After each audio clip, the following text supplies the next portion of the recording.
After months of grinding the tape, I'm finally ready to reveal my top 100 players in the 2026 NFL Draft. So let's dive into that full list today to show you where I have all of these players in today's episode of Best Available.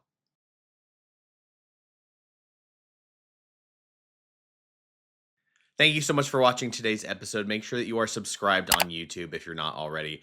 And give us a follow on socials at Best Available YT. We are going to go through all of these players. And if you are a huge draft fan and want to see the full scouting reports on all of these players, on top of all of my grades for, I think it's 145 players at this point, consider becoming a member. You will get full access to my NFL Draft Big Board, where I am constantly filling that with notes on players as I'm watching them.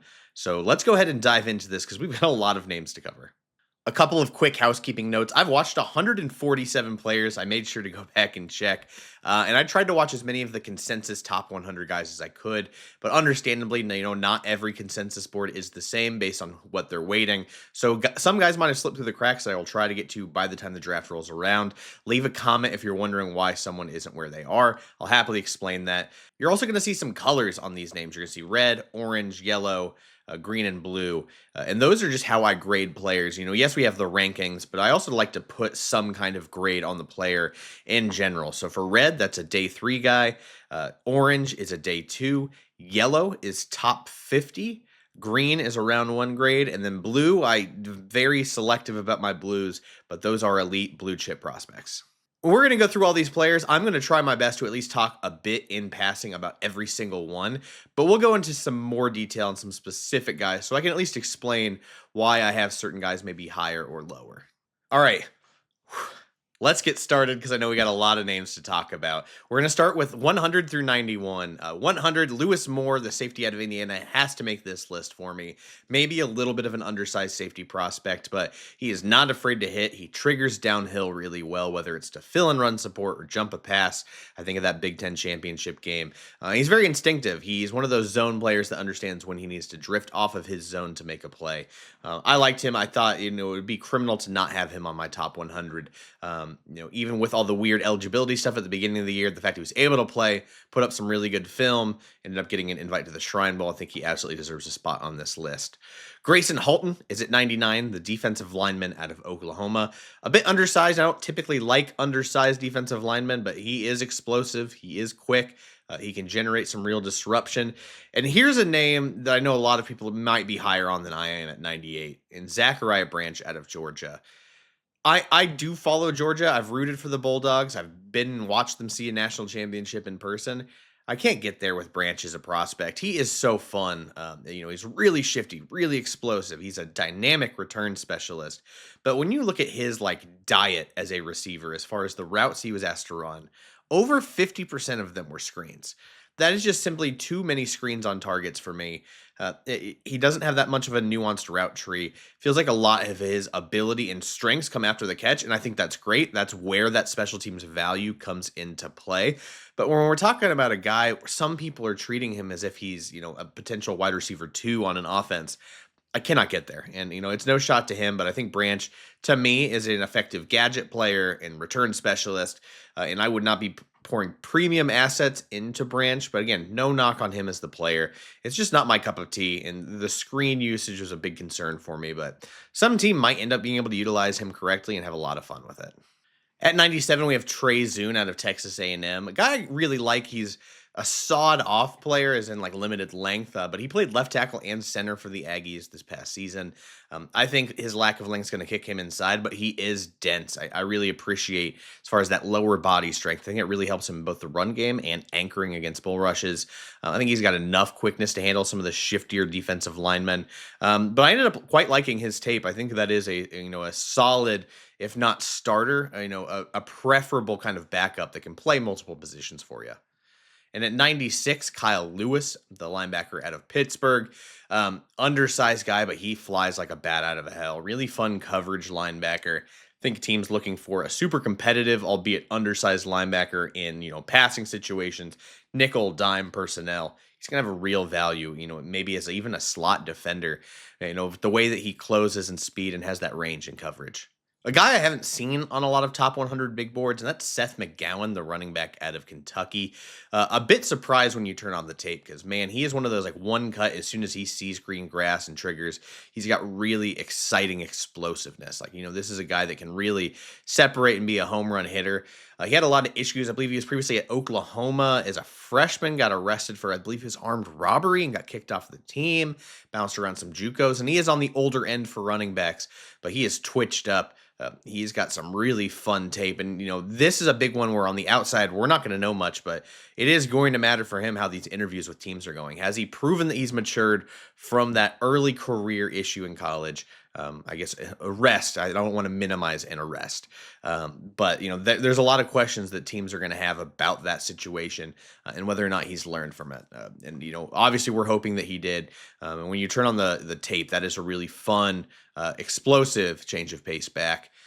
Chris McClellan at 94 was someone I ended up really liking when I turned on the tape. Like when you got 34-inch arms and 11-inch hands, you got really good upper body strength. That's going to really intrigue me. I'm definitely keeping an eye on him and see how teams feel about him because he's got all those physical tools, even on a 313-pound frame where he could be awfully fun in the right defensive scheme. Moving on, into the day two kind of players, I got Anthony Hill, linebacker out of Texas. Guy I might be a bit lower on than the consensus. Obviously a 5-star athlete, really fun physical tools. I have some real concerns about how physical he actually is, and the tackling technique, things like that. But the right coaching staff could get him, and he's going to be an absolute stud because of that 5-star background, because of those physical tools, and playing in the SEC. But I do have some questions about the aggressiveness and whether he can, continue working on that. Chandler Rivers, the Duke corner, comes in at 92, and I think he's fun. He's got the instincts and movement skills to be an effective coverage corner, but I do worry about his limited length, 29.25-inch arms. It's really going to hurt his ability to not only just play in press coverage, but also just his lighter frame at 185 pounds hurts him against the run. Mike Washington at 91. I think the train on him is, kind of well past maybe where it should be. He blew up the NFL Combine, this Arkansas running back. At 223 pounds, just jumping out the gym, running really well. So super excited for him. But, I have some ball security concerns. I have some questions about, consistency with his vision. And I just think as an overall running back, he still needs some work to be done. But, the size and athletic tools, I totally get why people are excited about him. I just have some more concerns in a running back class that I honestly think is pretty damn competitive. All right, I think we got a good cadence down. We'll keep rolling with this. Again, pray for my voice by the end of this, but we'll just keep churning these out. I do want to make sure we take some time to talk about Traden Stukes at 90. Holy cow! I turned on his tape late in this process. This is more of a slot, I think, than a safety. But his favorite things to do on the football field are murder and sprinting. This is a guy that loves to trigger downhill, attack people when they have the football. He's really good when everything's in front of him because he can trigger so well. Just a really violent player with, solid size. I guess solid's a little bit underselling it. He's 6'6", 190, but really a fun player at that size, just really aggressive. He's really fun, and I think a team that needs a big body just to be a mismatch in the slot, especially against teams that love to have these mismatch kind of tight ends, Stukes is going to be your guy. Kalen Rutledge out of Georgia Tech comes in at 89. He's built kind of like Blastoise or something. He's just got a very, big lurch frame. He's really violent at the point of the attack. I wonder if his pad level is too high or just the way he comes into contact's a little goofy for me. But man, he is really physical. He's going to be a fun interior lineman for another team. DeMonte Capehart is at 88, and we could talk in depth about him. Justice Mosqueda and I do draft talk every week. I highly encourage you to check those out. We did a defensive tackle episode this past week. We're both in love with Capehart. This is a former 5-star out of IMG Academy, goes to Clemson, sits behind some really good defensive linemen for a while, becomes more of a factor this year. Just really dominant play strength. And I still don't think his technique's even polished. When this guy becomes a polished player, that's why I have a day 2 grade on him. This is going to be a contributor, in my eyes, pretty quickly on an NFL roster. Highly encourage you to check that out. We talk quite a bit about Capehart. 87 is Jake Slaughter, another interior lineman or a center prospect that I like.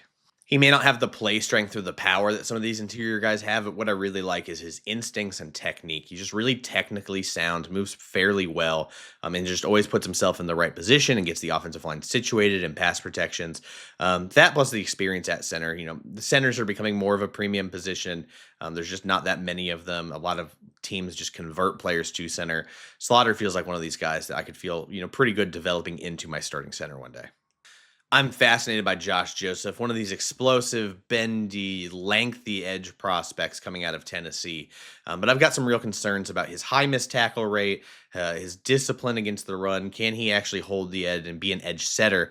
But the pass rushing juice he brings, at the very least, he's a designated pass rusher at the NFL level who brings some fun tape with him, which is reminds me of another player right after him, 85, Zakee Wheatley. One guy I turned on the tape. It's funny, you watch some of these Penn State prospects. For as bad as that season went, some of these guys like Wheatley are really fun. What I like about Wheatley is that he's long and tenacious and moves quite well for his size. So he's got those movement skills to, play in the back end, but he's also fearless and uses that size as a tackler, as a box safety. You can plug him in multiple holes. I think he's in a really loaded safety class. He's flying under the radar, but someone I really enjoy and could be a versatile chess piece for a defense. Caleb Tiernan comes in at 84, the tackle out of Northwestern. He is a fascinating study because he is a really explosive, linear athlete. Really like watching him in the run game because he can just fire out of his stance, hit some tough reach blocks. But when it comes to facing more elusive pass rushers, I got some questions about his fluidity in pass protection. But, he is explosive, and I'll give him that. At 6'7", 325 pounds. He can really fly out there compared to the average offensive tackle. Eli Stowers at 83, the tight end out of Vanderbilt. I'm kind of picky with my tight ends, and to me, historic combine. Kenyon Sadiq maybe stole some of his shine, but I think he posted the best jumps ever for a tight end prospect. But at the same time, I almost view him as just a big slot wide receiver. He tries in run blocking, but I don't love the tape. Even if it's like a technique gets cleaned up thing, I'm still worried about his strength and just the way he's wired for it, to really throw his face into stuff. But if you just need a big mismatch pass catching option, he's going to provide value there. Because I don't want to discount his ability as a pass catcher. But they're just not always my cup of tea. And in this instance, still do have a day 2 grade on Stowers, but I know some people have top 50. Like early top 50. It's just I cannot get there with him. We're about to have a couple names on here, so I just got to go ahead and admit my bias. I am biased towards bigger cornerbacks. Devin Moore comes in at 82, 6'3", 198 pounds.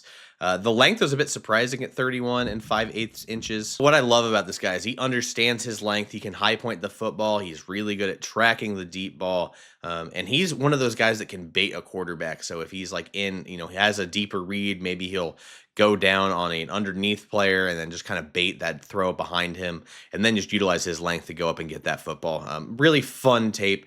Not as aggressive against the run as I'd like for a guy of his size. As far as a man coverage corner, I'm not totally sure he has the movement skills, but I think he's fast enough.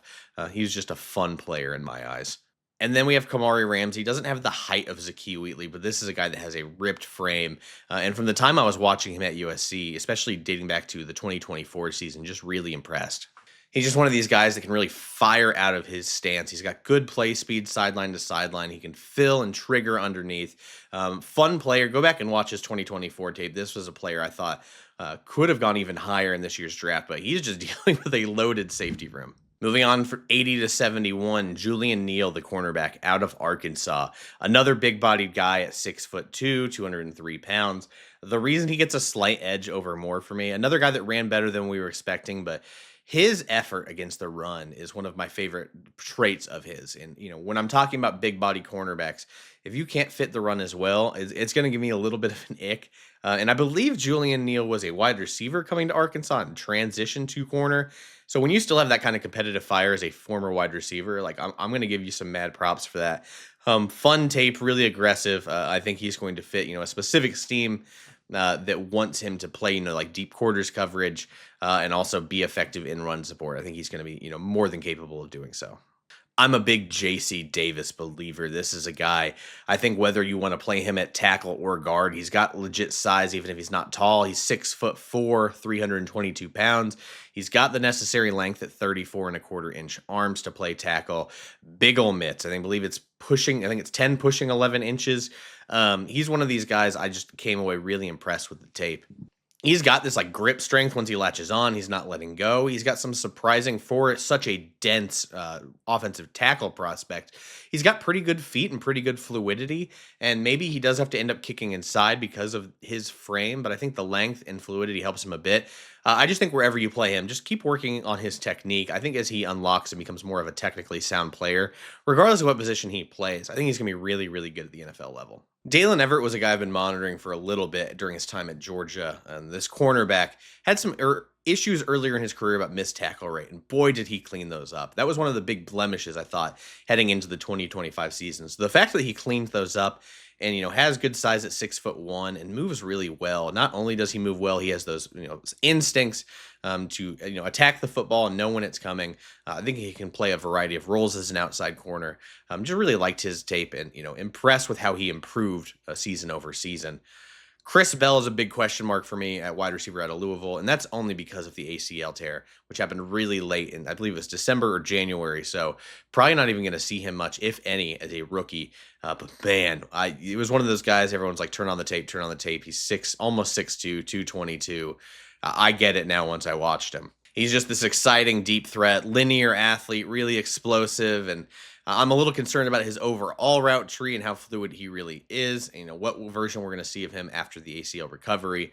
But man, the guy, a kind of guy at that size that can get over the top is a fun watch. Highly recommend if you've not watched him already, or if your team drafts him, go back and watch some of those highlights. He's an exciting player. And Jonah Coleman's my RB4 coming in at 76, and that might be a hot take. He's that 228 pounds, really dense, compact running back, but especially dating back to like 2024, when I watch the tape for a guy this size, I'm just hoping for a bit more contact balance than I'm getting. Because when I see that frame, I immediately have some kind of, imagery in mind. But I'll give him credit, man. He is way more athletic than you'd expect for a player that dense. I would just like to see him more effective at not going to the ground as much against lighter contact. But everything else about his game is quite fun. That is going to be a guy that gets legit carries in the NFL, and maybe can play a kind of Tyler Algier role where he's like a featured backup running back. I am very interested in him. It was just I wanted to mention that on my personal rankings, people are probably wondering why he might be a bit lower. LT Overton is a guy I've been fascinated by the traits. This is a gigantic, I believe he's a 280-pound edge, and I'm sure he dropped some weight for the combine and things like that.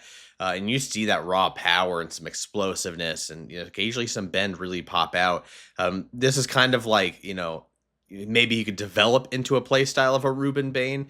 But I did have some questions about technique, discipline, even stamina during his time at Alabama. Could be just how much, things have changed over his time with the Crimson Tide, new coaching staffs, all of that. The physical tools are outrageous, and I just hope he lands in the right home where he can be a, rotational edge, keep working on some of the discipline technique, get in the right coaching staff. I think if you unlock this guy's physical tools, watch out. That's terrifying. I really enjoyed watching Antonio Williams out of Clemson, just under 6 feet, 187 pounds. Like, this is a true slot as slots get, but his short area quickness is so fun to watch. It stands out at the route stem when he's cutting on his routes. It stands out after the catch where he's making defenders miss for yards after the catch. Just a really fun player. If you need a slot that can just get open against man coverage, Antonio is your guy. Every year I fall in love with a big-bodied wide receiver. I can't help myself. And Malachi Fields was that this year for me. I got a chance to see him in person against Boise State, and I was blown away. There was one catch, did not end up counting as a catch. I think it was by maybe half a toe, but it was one of the most absurd catches I've ever seen. He is just body control, high point, contested catch. He's open down there somewhere kind of guy. And maybe he didn't test particularly well at the combine, but you go to the Senior Bowl and watch some of his one-on-ones. He can get open enough with his route running ability, and he is technically more refined than you'd get credit for a 6'4", almost 220-pound receiver. I think he's just really, really fun.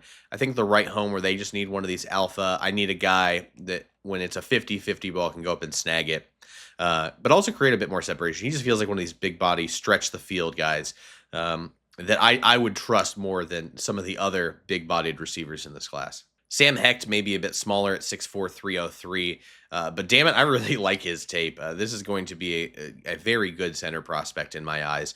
He's just one of those guys that he can hit his landmarks, reach some tough angles, and then he's at least got the upper body strength to turn and steer guys. He's one of those centers I'm probably highest on. I think he's going to have a real home at the NFL level. Max Clare at tight end is one of these fluid, lengthy movers. I almost think about like before Luke Musgrave tore his ACL, if Musgrave could stay on his feet. That's kind of what Max Clare reminds me of. Just an easy mover. I think you don't have to think too much about this guy. He is just a mismatch with that size and like the fun eval, smooth player. At 70, we've got Connor Liu, another player who's coming off a torn ACL, but I just really enjoyed his tape as a center prospect. Another intelligent and technically sound center, and I think he has enough athletic ability and play strength to be a starter at the NFL level. Emmett Johnson's been pushing RB2 for me. He ends up as RB3, I believe, on this list. Did not test particularly well at the combine, this running back out of Nebraska, but man, I don't care. You turn on that tape. That dude makes people miss in a phone booth like crazy. He's got some of the best wiggle and elusiveness I've seen from a running back in this class. Really, really fun tape. He doesn't have the breakaway speed, but when it comes to making defenders miss, I don't think there's anyone better in it than Emmett Johnson in this class. I highly encourage you to check out some of these clips because man, this guy can just move. It's very, very fun to watch. This might be the player I'm highest on versus consensus, at least I believe so from looking at it. It's Justin Jolly out of NC State, the tight end. Really ripped frame, came in at about 250. I actually just like his skill set as both an inline and an F. He's one of these guys I've been watching since 2024, and it felt like he really improved and added some weight and strength to his frame to be a more reliable blocker, which is something I want to see. But then the way he plays as a wide receiver or a pass catcher is just he's a really natural hands catcher as far as high pointing the football, boxing defenders out, almost plays tight end or pass catcher as a basketball player. He's just got kind of this mismatch with this length. He's a really fun player. I'm just way higher on him. I think the right team can make this guy, a featured part of their offense because he really does just flash in a lot of really fun ways. Josiah Trotter, man, true thumper. I wasn't as big of a fan of his brother, Jeremiah Trotter Jr. Yes, they're both sons of Jeremiah Trotter. But I turned on the tape of Josiah, and this guy loves to throw his face into blocks. Definitely, a little more condensed. Feels like a lot of these off-ball linebackers are on the smaller end. That does not scare Josiah at all. He is, tough as hell, strong as hell. I've just got some real concerns. I don't think he's particularly lengthy. I got some concerns about him in coverage. There are times where he's, overcommitting, especially on play action and getting out of his zone drops. We got to work on the coverage stuff. But when it comes to just sheer will, I would take Trotter 10 out of 10 times. You probably noticed we've got a big cluster of edges here. I just like all of these guys. I don't really know. Maybe I'm ranking all of them too low. But I have them all bunched together because I think these are all going to be very productive edges at the NFL level that all have different play styles. And I don't know how to rank them compared to each other. And maybe they should be higher. But this is the start of our top 50 grades.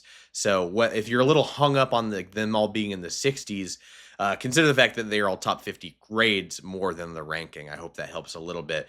But Akis is one of these 270-pound toolsy pass power rushers.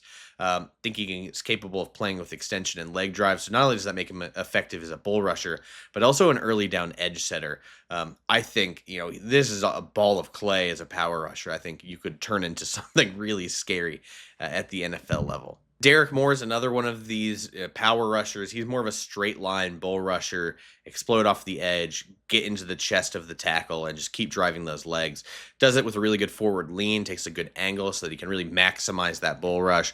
But we got to work on the rest of this stuff, because he's got the length and some size. I don't love him against the run. He's taken off a lot for Michigan against the run, and we need to keep working on the bag. But I'm not going to even say that these guys are better than one each other because we've got 5 edges in like 6 spots. You'll see one of them after this, but these guys are all just neck and neck with each other in my eyes. We just got to work on different things for each guy, which makes Malachi Lawrence another fitting guy to talk about. Crazy pass rush bag. He can win in a variety of ways.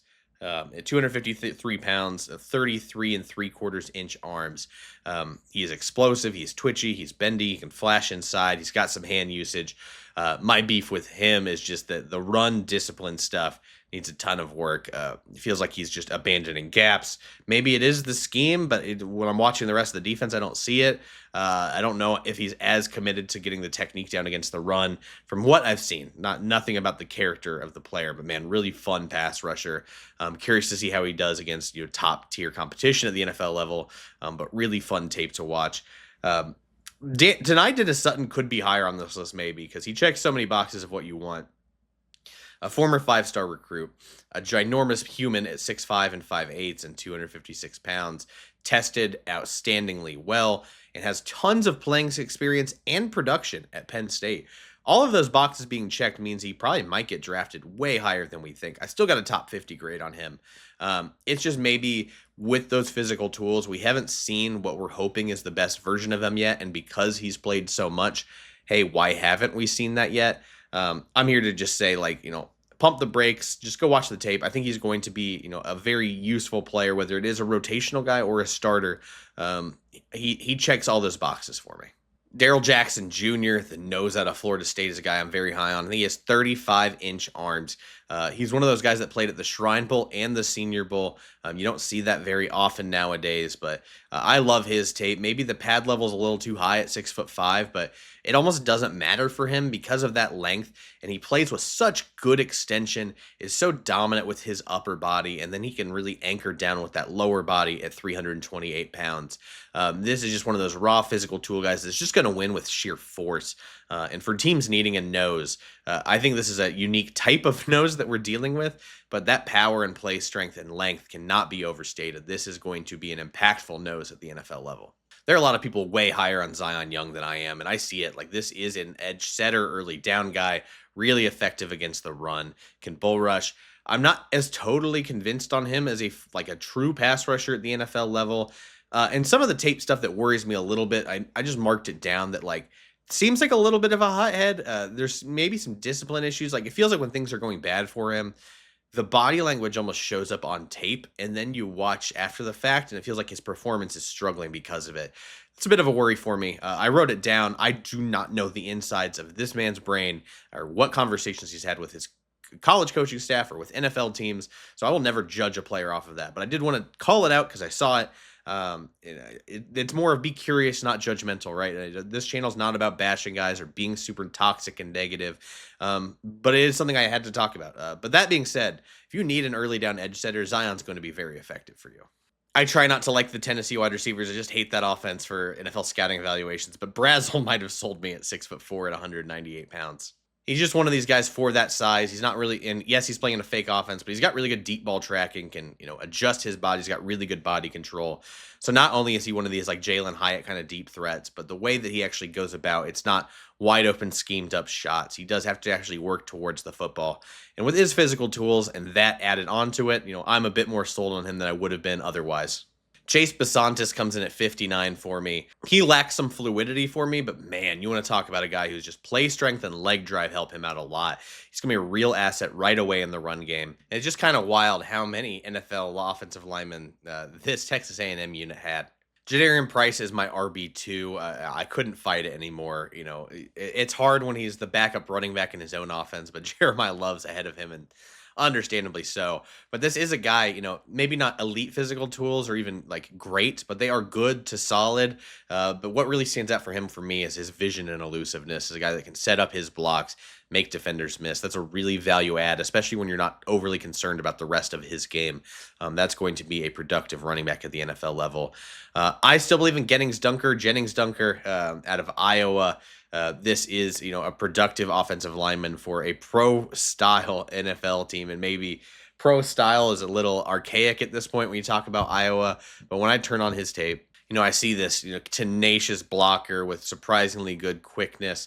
I am worried about his length, maybe his lower body strength, or footwork in vertical passing sets, but that was him at tackle. I think he's going to be much more effective when kicked inside on the interior because that tenacity is really going to stand out if he's playing guard.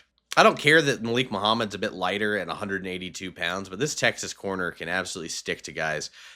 He is just so sticky. That's just the word that keeps coming to my mind when I watch him at Texas. He's just got such good footwork. His hips are so smooth, oily hips, if you want to use that phrase.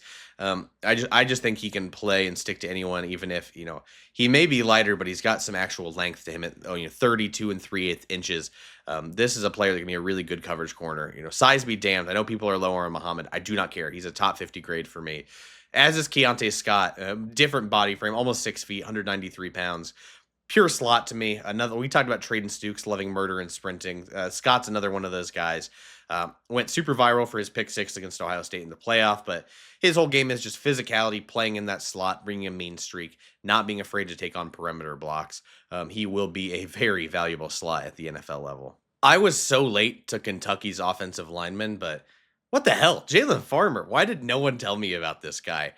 True, powerful offensive lineman, 6 foot, almost 312 pounds, 34 and a quarter inch arms.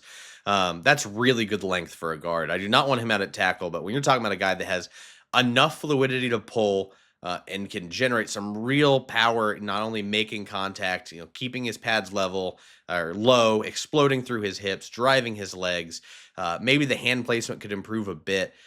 Sometimes some of the contact looks a bit awkward, but when you're going into it with intention, instead of just putting, hands on a guy, he's able to wash defenders out. Go watch the Georgia film. He's just, displacing people. He is a displacer and a bulldozer as an interior lineman. I am much, much higher on the consensus. Could just be that the average big board person has not gotten around to watching Jalen Farmer, because when I turned on that tape, I was floored. Big Citrus, Dominique Orange comes in at 53, and we could have a whole other video talking about him. But for the sake of this, go back to watch Draft Talk, hear what we think about Big Citrus. That is a nose. The scheme fit hurt his production because he's had to take on double and triple teams with that weird, funky Iowa State defense. But that is a guy that's going to be a very effective nose at the NFL level. D'Angelo Pons comes in at 52. You cannot tell me that he's not going to be awesome. I do not care about the size. He just moves so well. He's longer than you'd expect for a guy that's under 5'9". I love the way he moves. That Oregon pick six is all just instincts and watching tons of film. He's got legit play speed. People that keep saying because he's small but also pretty tenacious, he's going to be a slot. I think he's tough enough he can play on the outside. He is just such an effective coverage corner. I'd have a hard time being just not even giving him a chance to play on the outside. There's a guy that's been trial by fire his whole life, dating back to playing high school football against Jeremiah Smith. This is a guy that's never backed down from a challenge and was one of the best corners in college football last year. Do not care about the size. I do not care about the size. I do not care about the size. Maybe I'm biased a little bit because I'm a Hoosier grad, but I've been watching this kid for 2 years, and I just think he is exceptional at what he does. Keith Abney's really fun for me as well, and he's right there. And what's funny is he's bigger than Pons, but I do think he's more of a slot. I think he's got a little more limited length and maybe a tick stiff, but he does have the instincts and speed to play in zone coverage. I think he's competitive enough and physical enough to support the run. To me, he screams slot, but I still think he's going to be a really effective player. This video might be pushing an hour. I apologize for that. But, if you're watching a top 100 prospects video, I'm sure you don't care. You just want to get as much info as possible. And if that is the case, if you're in the middle of watching this video, again, highly encourage you to support the channel by becoming a member. You will get all of my draft notes on all these players we're talking about, plus everyone that's outside of the top 100. Do consider becoming a member. Again, details in the episode description to check that out. I don't care about Garrett Nussmeier 2025 tape. Maybe that's a little too dismissive, but it seems like that core injury was really bothering him. I've been a Nussmeier fan since that 2024 season. Yeah, he's a little small, but his tight window throws, his comfortability for being a smaller quarterback to still throw over the middle of the field, some tight placement. He makes all the checks and calls at the line of scrimmage to get the offense in the right situation. Clearly a coach's son. I think he's got enough ability. A Shanahan-style coaching tree guy is going to fall in love with Nussmeier. Hot take, he might end up being quarterback too. I think it's closer with Simpson than the average person might think. I really am curious how bad that injury was, but I mean, it was an unrecognizable offense last season. I don't think much of that was Nussmeier's fault. Very high on him. Very high on him. Top 50 grade. I think he can be a starting quarterback at this level. Chris Johnson comes in at 49. San Diego State represent. Love that we have just some of these smaller school programs on here. I was blown away by his tape for, maybe you're worried about the competition, but really good quickness, really good trigger downhill. He can stick to guys. What I love is even when he's staying sticky, he sees that ball's about to be thrown. He has the movement skills and body control to get in front of receivers and jump passes. This is a guy with the proven production and frame and, athleticism tested really well across the board. I think he's going to be a starting caliber cornerback. You guys are too low on Elijah Surratt, damn it. 48 for me. This guy is named Waffle House for a reason. The best comp I can give for him current day is Romeo Dobbs. Maybe one of these players that's not the most explosive, not going to break you over the top, not going to blow you away after the catch. But man, you just want a technically refined guy with excellent body control, really, really reliable hands, has the nuance of the position down, and an effective blocker. Surratt checks all of those boxes for me. I don't understand why people are, I love the Omar Cooper hype. Think he's also a really good player, but I don't understand why Surratt's not getting as much of the love. Maybe he just wasn't as effective with the hamstring injury at the tail end of the season. It's a really hard injury to come back from and keep playing through. The ascension of Cooper, the ascension of Charlie Becker, but he is such a nuanced wide receiver that is so reliable. It was always third and Surratt, especially early in his career at IU. I inherently trust him when I'm throwing him the football, and I think more people, if they watch the film, they'd understand that. If you would have told me a year ago that Davison Igbinosun would be on the 47 on my big board, I would have laughed in your face. I understood all the physical trait stuff, but he was the most penalized player in college football last year, the 2024 season. And this past season, boy, did he clean that up while not losing his physicality. At 6'2" and 190, he can carry, but he just loves to be physical and disrupt you off your route and then make plays on the football. And the fact that he was able to continue doing that without the penalties is a sign that he has really come a long way. This is an ideal frame for an outside corner, especially a press corner. He moves effectively enough to be one of those guys. I'm very high on him because he cut down those penalties. I do think he has a chance to be a star at cornerback. Ty Simpson's my QB2 at 46. Again, very neck and neck with Nussmeier.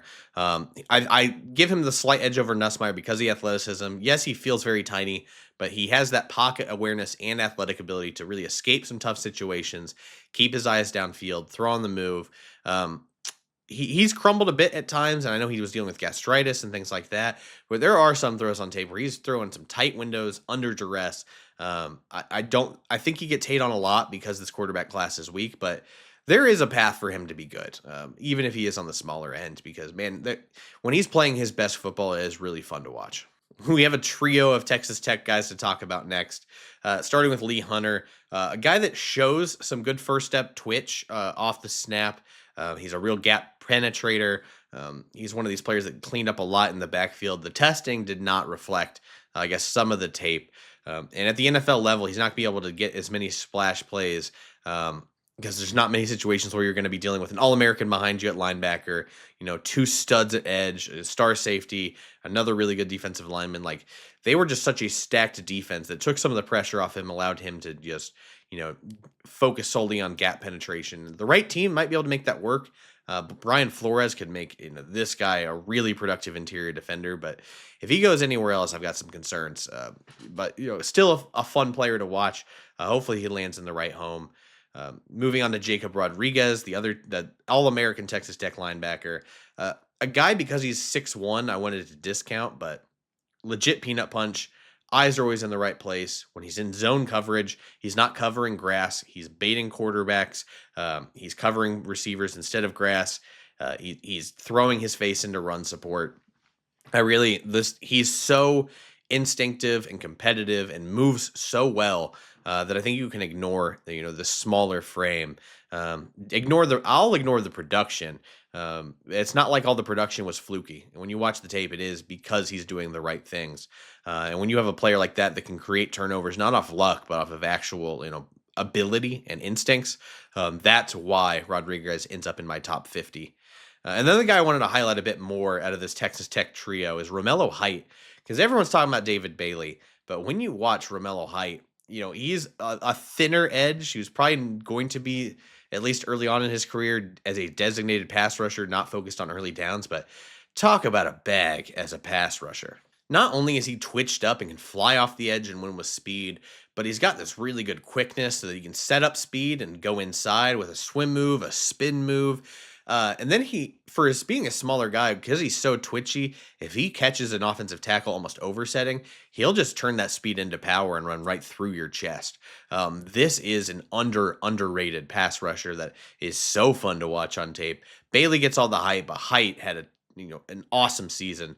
When you can win in so many different ways as a pass rusher, you're gonna have immediate value in the NFL. I'm not as high on Akeem Mesidor as most at 42. The fact that he's already older than Lucas Van Ness is a red flag for me. If his fifth year option gets picked up, if he is a first round pick, he will be 30 entering free agency. And normally I don't worry that much about edge, but man, that is a huge red flag for me.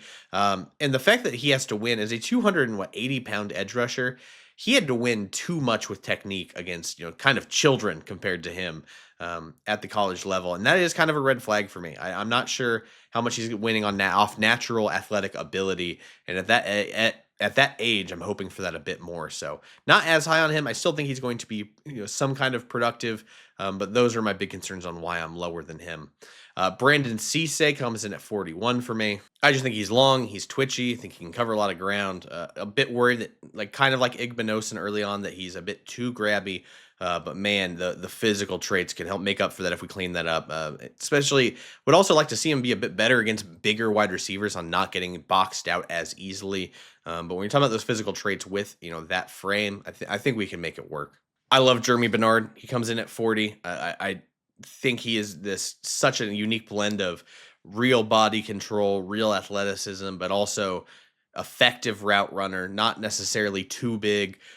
He can run those deep digs for you. He can generate separation at the route stem, but also when he's not able to generate separation, he can haul in those tough catches. I think he's an effective blocker.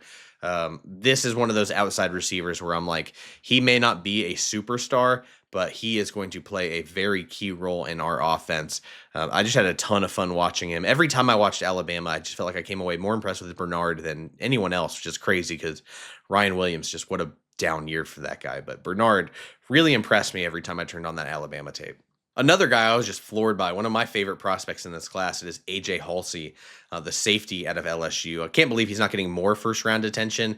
I know how loaded the safety group is, but this is kind of my dream box safety at 222 pounds.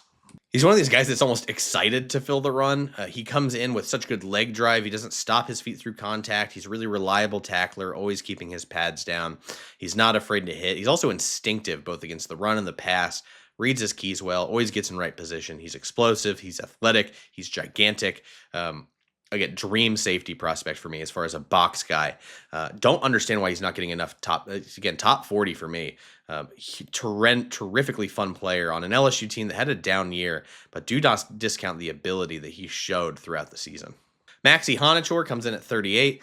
Loved watching his tape against Texas Tech. This is a former JUCO guy. I don't think he started playing football till it was a senior year of high school or just in JUCO. You can still see there's some work there, but the athleticism in that frame and that footwork as a 320-pound tackle is very, very rare. You do not see guys move like this at his size. And the fact that he was able to negate players like David Bailey and Romello Height, I think we're just scratching the surface of what he's going to be. He tested really well. This guy screams, maybe takes a year or two, but once it clicks for him, this guy is going to be a long-time starter in the NFL. Christian Miller out of Georgia, 37. Not the flashiest interior defender, but I think he's just powerful, both upper and lower body, technically sound, doesn't get moved around a lot. Not going to generate splash plays for you, but if you just need a rock-solid interior defender to bolster what's already a good defensive line and edge group, he is absolutely going to be your guy. Caden Proctor at 36, just giant tools that I'm so frustrated watching his tape because it just feels like sometimes that athletic ability and size does not show up the way it needs to, and the footwork gets bad, and he can let guys win too easily as a pass protector. But I'm not an offensive line coach, and I imagine there's the right offensive line coach somewhere that's like, I will kill you if you do not draft this guy. That's the kind of player that we are dealing with Proctor. I don't want to be the one to coach him, but I can understand why people would, because when you're talking about someone that's listed at 6'6.5" and 350 pounds, you could turn him into an all-pro Trent Williams type that's a franchise tackle for 20 years. I'd just be a little bit nervous about being the team that had to do it. The other Indiana receiver comes in at 35 for me, Omar Cooper Jr. You want to talk about a slot that's going to throw his face into run support, do all the dirty work, not be worried about getting the ball a ton. And then once he does get the ball, it's deceleration at the route stem. It's making defenders miss after the catch. It's the ridiculous body control you saw multiple times throughout the season, including that iconic Penn State catch. He's going to be a very fun slot outside hybrid that's going to be an extension of the run game and run blocking. He checks a lot of boxes for me. I'm glad he's getting the love he deserves. He is potentially going to be a first round pick. If your team isn't able to get Vega Ioane and you want an interior guy, Emmanuel Pregnon for me is 34 on my board, and I feel like I'm higher than most. Barrel-chested, strong upper body, displaces people, climbs to the second level, is looking for work in pass protection when no one's in his zone. He's going to go take someone's head off. He's wired the right way. Maybe he's a little stiff. I think he's more fluid than the average person's giving him. I'm more worried about his balance. But when you talk about the way he's wired with his play strength, the way he's built, I think he's going to be a rock solid guard for years to come. Blake Miller should be in the first round conversation. People getting mad about that need to go back and watch his tape. You're talking about a guy that's a Clemson guy, never transferred, played 4 years at right tackle, was tremendously solid, and maybe he doesn't have any elite traits, but he tested incredibly well. He's got 34.25-inch arms. He held down that right tackle spot and can be really hard to get around in pass protection. He can move bodies and run support. He does everything. Maybe he doesn't flash or pancake guys or things like that. But when he doesn't really have any glaring flaws, it's just that he's not elite in a bunch of traits. How is that not a first round pick, or at the very least in the conversation? Something in the water at Toledo, man. Emmanuel McNeil Warren is another one of these box safety guys. 6'3" and 5/8", 200 pounds. Who just uses that size when he's triggering downhill, whether it's against the run or, attacking passes underneath. But he's also got, that long striding, long play speed and ball tracking to be an effective deep safety. He can play a number of roles. My ideal dream for him is continuing to stay in that box, and then you can catch, a quarterback off guard by sending him deep, almost disguising him. But man, Toledo just keeps producing these DBs, and they're just consistently awesome. I'm really excited for Warren. The right home is going to make him a special player. Colton Hood comes in at 31. We're talking about a guy that's nearly 6 feet, 193 pounds, moves really well. He's twitchy and explosive to trigger underneath, and he's effective in run support. I mean, what more do you need? That's a starting corner in my eyes. Getting down here, you notice we've not gone into the green yet. No first round grades yet. That is on purpose. It's just, maybe not as top heavy at the top of the class, but I think there's a ton of top 50 guys. I mean, we started this all the way down to 60. I got a ton of guys with top 50 grades. Just I'm a little more picky this year with the first rounders. I just don't think how many of the top guys we're talking about. But Caleb Lomu, the other offensive tackle at Utah, deserves some love. He is tall, technically refined, fluid, moves really well. Maybe doesn't have the play strength and aggressiveness I want. And maybe a tick less length than ideal. But with the way he moves, and I just think he is, if you're a more, pass heavy or want to be more of a pass heavy team, he's going to be a rock solid left tackle for you for the way that he moves. And with that size, he's going to be more than reliable in pass protection. Cade McDonald is one of those guys. I'm watching all the other Ohio State defenders, and I'm like, who the hell is that? Really explosive, powerful nose. His tape flashes, and when it flashes, man, it is scary. And he can plug up stuff to let the linebackers eat. I think it helped take Reese and Styles to a whole another level. He is such a dominant, kick-ass nose tackle that I think can move around the line a little bit more.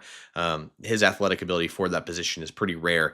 He lands in the top 30 for me, as does Cassius Howell at 28. I can't quit him. Everyone's so worried about that length.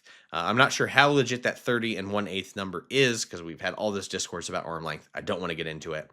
I don't care if he doesn't play early rushing downs. His pass rushing tape is special. There are a few guys that can run a ghost move like Cassius Howell can. His ability to dip, bend around the edge, and not lose speed and win with speed around the edge is freakish. It is freakish stuff. He is such a rare type of pass rusher. I think you'd be foolish to let him slide down draft boards, especially if you need pass rushing juice. There's just stuff he does that I don't know how many people in this draft class can do as a pass rusher.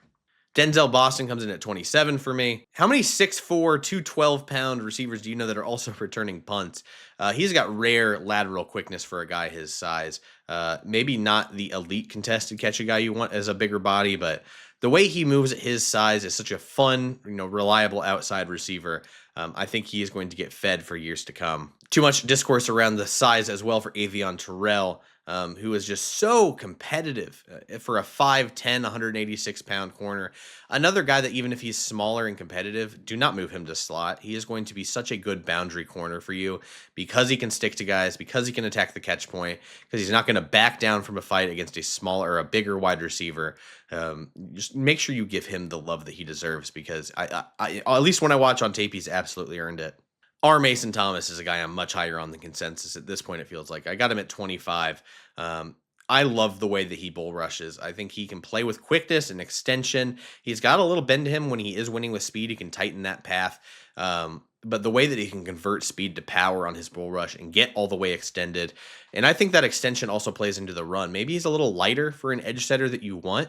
But the way he plays, he might be pound for pound the strongest edge. Even if he's a little lighter, he plays way bigger than you'd expect against the run.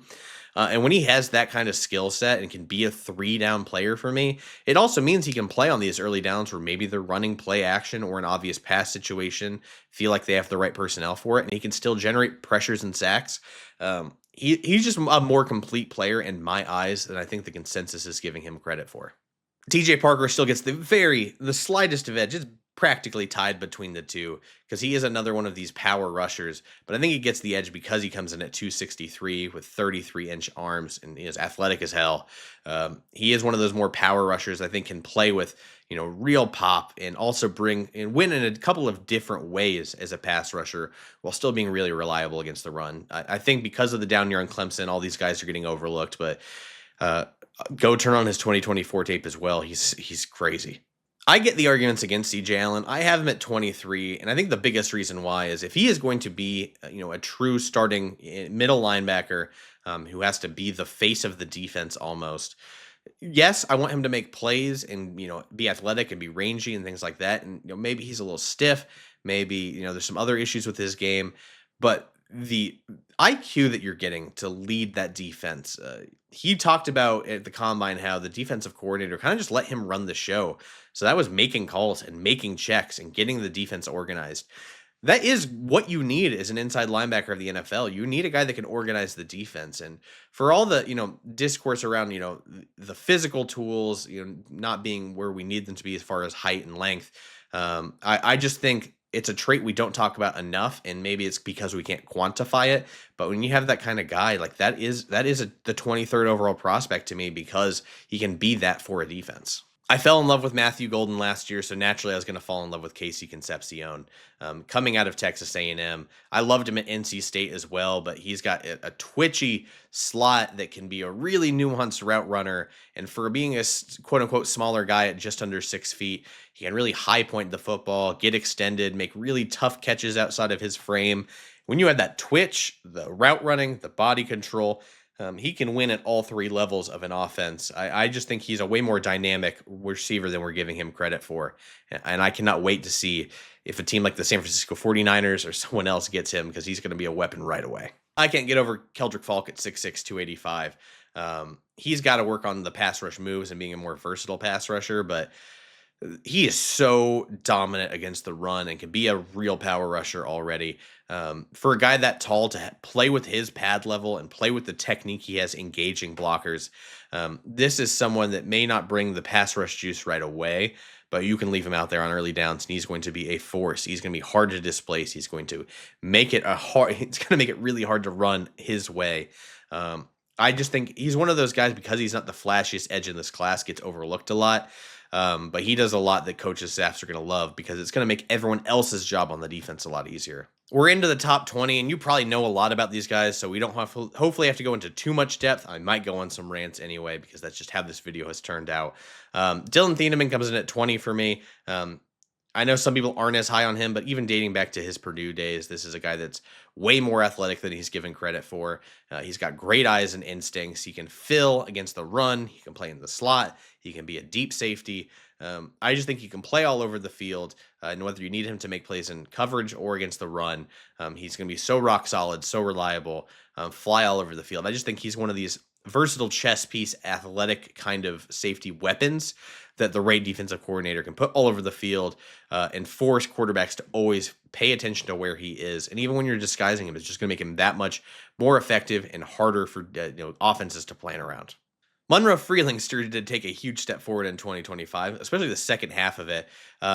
Was forced to play in 2024. Trying to remember, was Ernest Green got injured?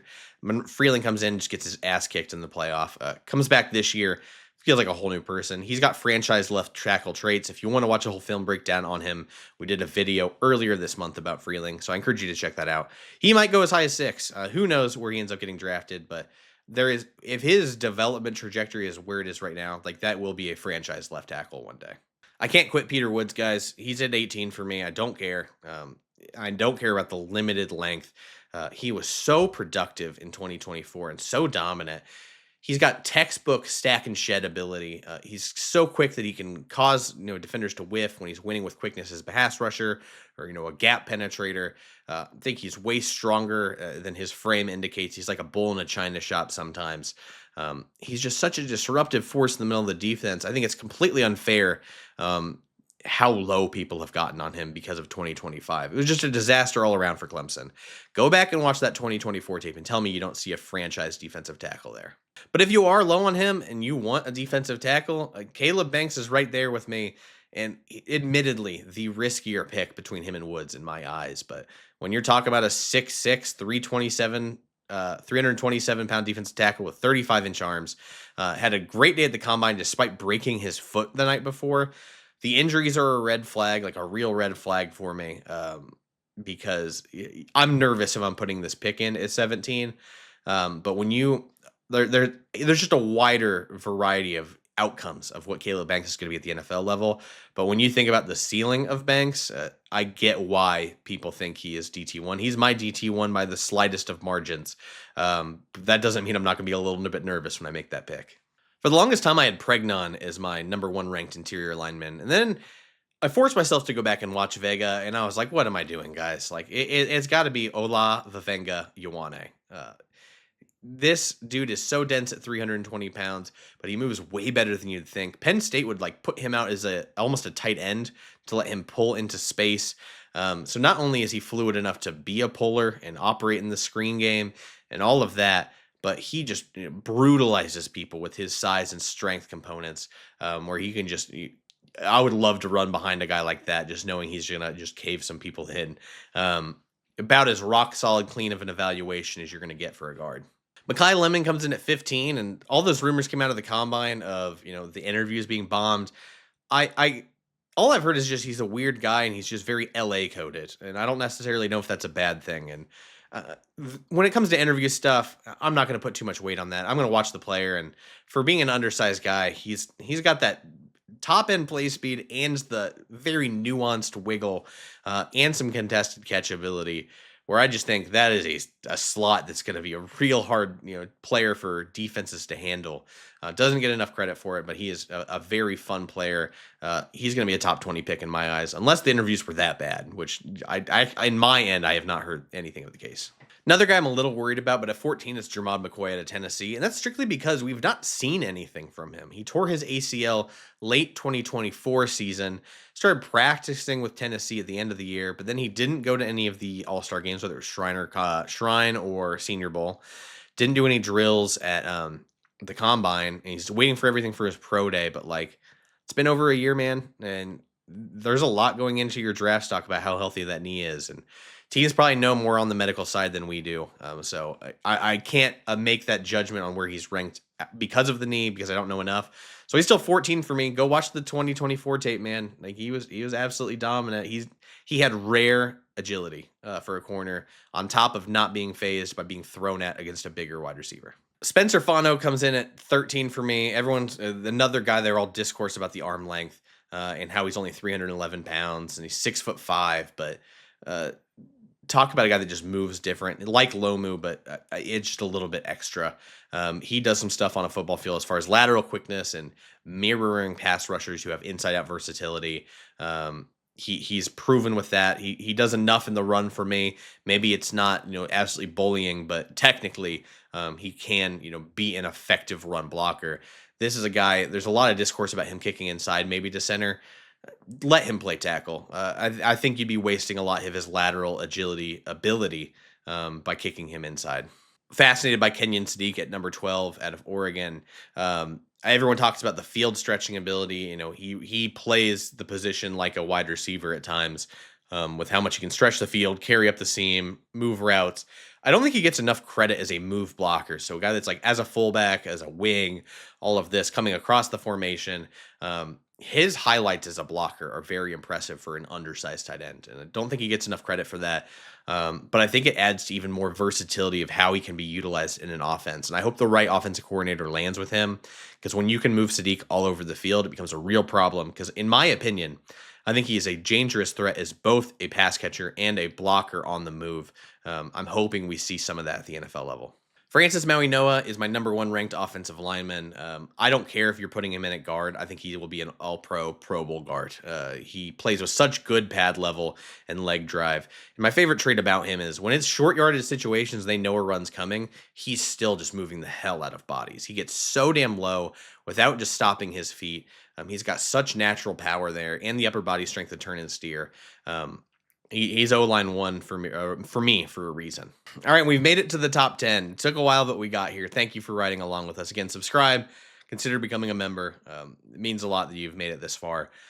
Jordan Tyson's at number 10. I obviously some concerns medically about injuries he's dealt with throughout his career, but the reason I moved him back to top 10, and I've been going back and forth for a while, but he needs credit for the way he developed as a route runner and his release package year over year. I love a player that takes a big stride. He was already an exciting player last year. He was an effective jump ball guy, 50-50 balls, deep speed. But the way that he improved as a nuanced route runner in 2025 is what made me put him as a top 10 pick.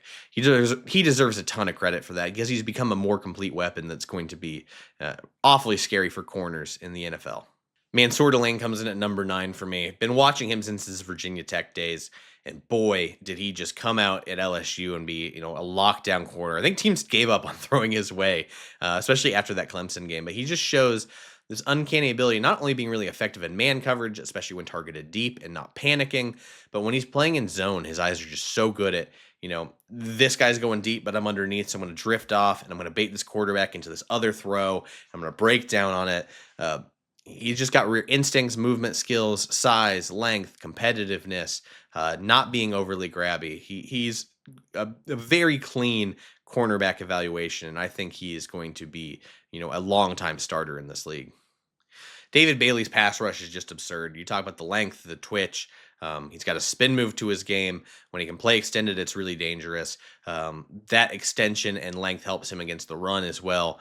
This is a fun player that, horrible aura and drip with the way he, no sleeves, biker shorts.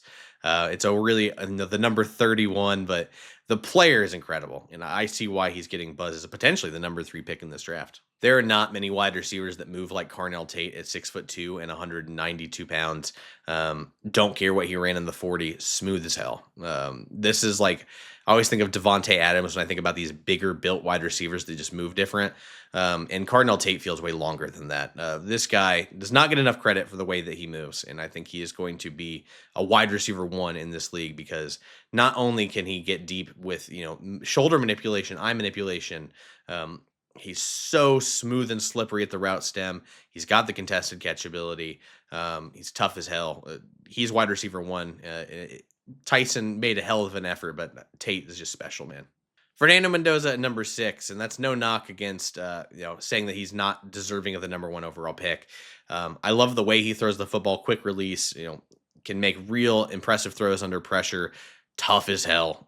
Whether it's the iconic national championship run, whether it's getting knocked out on the first play of Ohio State and coming right back in.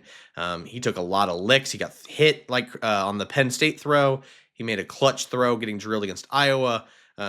His tape's littered with these throws, and then just the arm talent to hit the whole shots or a deep out route or throw it on a back shoulder play. He can make all the NFL throws. And the biggest concern about him is once you're in the NFL and you can't run an RPO heavy scheme, how effective is it going to look? I don't know, man. I think he's going to figure it out. He's just a tank of a human with the arm talent and accuracy. I think he's going to make it work. Arvell Reese comes in for me personally at number 5. He might be a little bit of a project, whether you do play him at linebacker or edge. There's felt like moments where he disappeared a little bit, but oof, the highs are terrifying, man. He's so long, he's so athletic, he can fly sideline to sideline. Personally, if I'm a defensive coordinator, I'm letting him play both. I want to mix up where he is on the field to make sure that it's just a constant thing that the offense is worried about. Because I do think he has the length and explosiveness to play off the edge. And then he has the length and play strength to be an off-ball linebacker. Maybe we specialize him at one for a bit, but as he gets his feet wet, I think he can play both. Rueben Bain is my edge one. Don't get another guy I don't care about at the length. He plays with his hair on fire and wants to just dominate the field at all times. With the league getting more condensed, more 12 and 13 personnel, all these tighter condensed formations, I think it makes him more effective as both a run defender and pass rusher.